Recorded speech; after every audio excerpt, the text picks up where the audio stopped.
Thank you for the invitation, and thanks for the privilege to present to the NSTF. I know it's a greatly admired organization and privilege to be associated with you.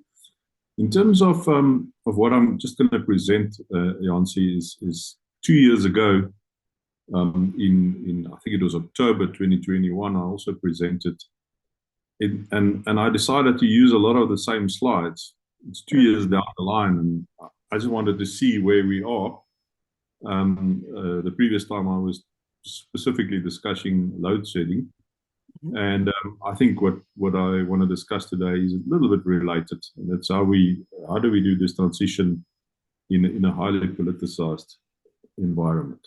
So what is happening to our electricity availability factor? And it was in my previous presentation as well, and since then it has actually gone down quite a bit, and you can then see in this slide from 2021 what is the electricity availability factor doing in terms of the weeks of the year, and it's normally higher in the winter because the planned maintenance is mainly scheduled for the summer. And what you can see here is in 2023, it's been significantly lower than in 2022 and 2021.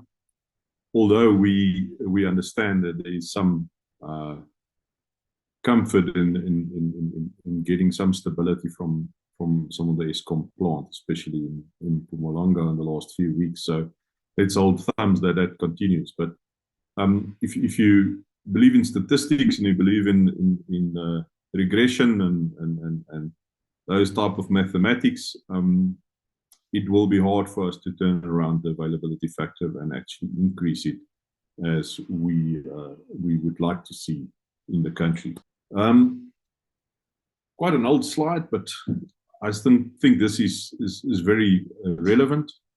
We've got an aging generation fleet in Eskom. We see there, for instance, the second one on the left is Komati. It was 55 years old by the time the slide was made. Since then, in the end of 2022, Komati has been decommissioned. And what's interesting about this whole decommissioning is in the last few weeks, you would have heard both the Minister of Mineral Resources and Energy, as well as the new Minister of Electricity, having a lot to say about why Komati was decommissioned while it was in perfect operational condition. Why was 1,000 megawatts taken off the national grid, the amount of jobs that was lost there, and everything else that goes with it. However, if you look at the reality, is only 120 megawatt was available from this power station and operational by the time it was decommissioned. Extremely old power station. I can tell you I'm also 55 and I won't be operating at my optimal, and therefore I understand the power station would not be able to do that either. So there's a narrative being created by the incumbents in the coal industry and everybody around that, that this transition is actually negative, and that we need to stick to fossil fuels and the old coal-fired power stations. And I just need to highlight that, as that narrative is wrong and is not helpful in terms of the transition that we're trying to drive in the country. Again, let's look at technology disruption, and you get to a point where if you've got a certain amount of market size, around 75% of the market is then supplied by a certain type of technology, you get to this inflection point, and you really start to see disruption from a technology perspective. And I think quite a few of the previous speakers have mentioned this, and averted to this type of disruption. And you will see that in solar, you will see that in wind, you will see that in battery, and also busy happening in the hydrogen electrolysis technologies as well. So massive falling costs. And what does that lead to? It leads to this causal feedback loops where you've got new technology, lower costs, more demand, more product investment, more supply, and then you get more infrastructure investment, more government support, you get stronger networks, more public acceptance, better capability, and then less demand. And that's what's happening to the old coal-fired power stations, coal technology. I've come out of the coal environment myself. Worked for Iscor and Kumba. Exaro was responsible for business development in coal, and you can see that how this is falling over time, the demand for that technologies. You also have then the older technology at the same time where you get less revenue, less supply, higher costs, less revenue, less profit, less production investment, less infrastructure investment, and less government support. And then you get weaker network effects and less public acceptance. And these two feedback loops work together. And that's why you see this lowering of cost in solar, wind, hydrogen, batteries, and you see this increase in old fossil fuel technology pricing. And I mean, we know that, we've seen that over and over again, this whole thing of when the motor car was invented and the horse and cart became a challenging industry. And what's interesting about that is there was no just transition designed for the horse and cart industry. The same happened in digital photography per se, where it went completely digital. Film went out. There was no just transition for people working in the film industry. And then you saw the same in the blockbuster video type industry, and where that has been replaced by new technology. So the same has happened, and the same is happening at speed, and it's increasingly so that this disruption is happening in the energy industry. Now, let's just look again at what I've shown before. What's actually interesting in South Africa, we've got this schizophrenic government.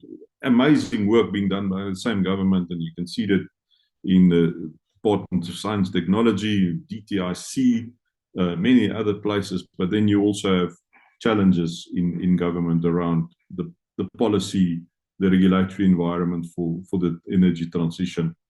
And as previously, all of these things happen, but we see more government support for the old technology and less government support for the new technology. That creates a halt. You halt the network effects. You halt supply. But what's interesting about it is you get less infrastructure investment, but more private sector support. So we've got a massive challenge in this country, and what you can see, for instance, just to prove that, is that I'm working in the renewable energy industry on a daily basis. The private sector goes out on RFPs, requests for proposals, to buy renewable electricity from private IPPs. But I haven't seen one RFP in the whole market coming out to actually request somebody to supply them with electricity from a new coal plant. So although there is this more private sector support, there's less government support from some of our government departments, and actually the departments that's responsible to drive this transition.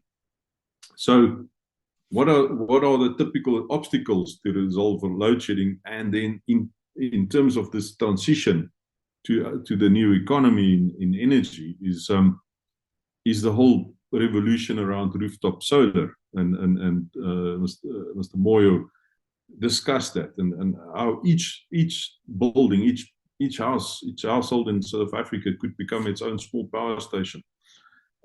So any ideas? I could sell my excess electricity from a rooftop solar, and I'll show you the numbers now on how much there is to a specific grid-connected user. You can't.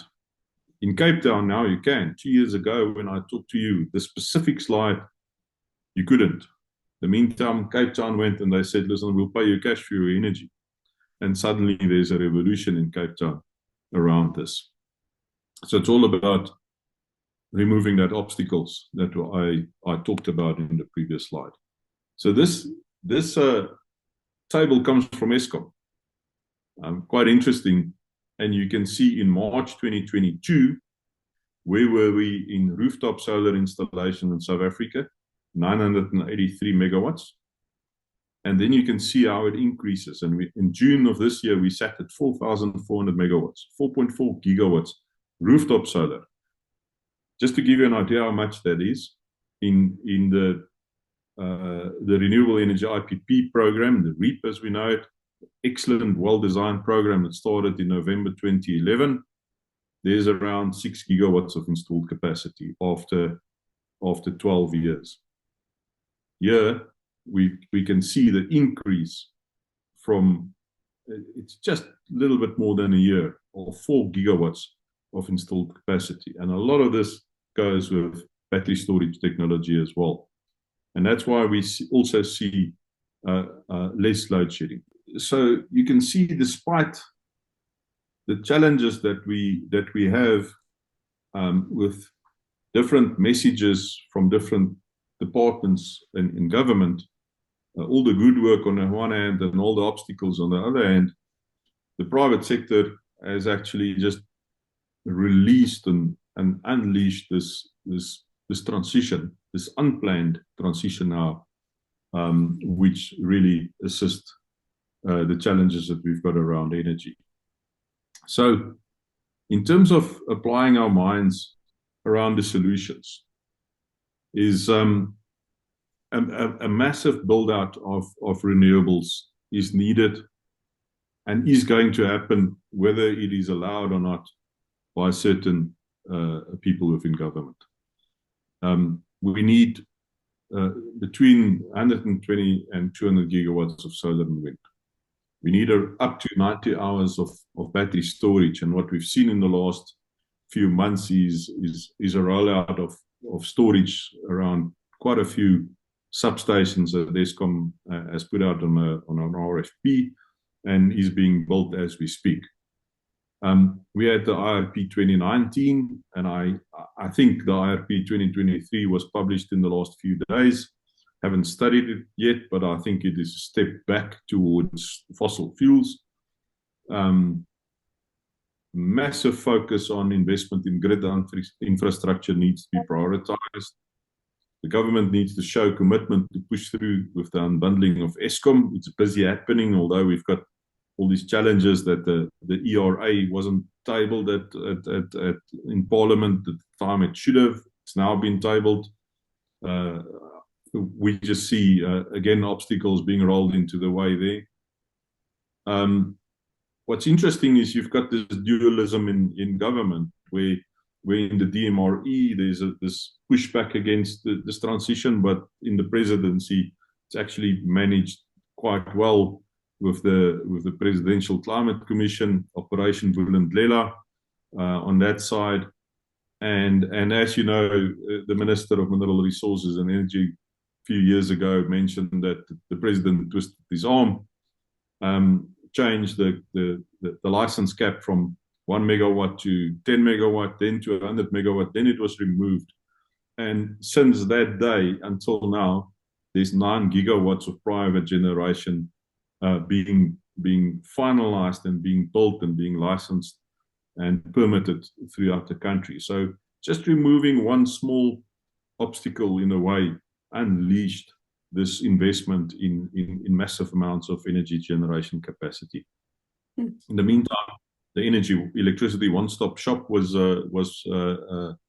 launched in the last few weeks by the DTIC, and we've got high hopes for that really playing a massive role in the transition. NERSA should optimize its processes for registration and licensing and everything else around that. And NERSA needs to start acting as a regulator in terms of municipalities that doesn't comply to the rules of the game. We should also look at municipalities allowing excess energy from this commercial and industrial type installations, rooftop installations, to be fed back into the grid. We can see that starting to happen now. And then the private sector should be enticed to build grid and to assist municipalities in this transition. There's massive opportunities in this.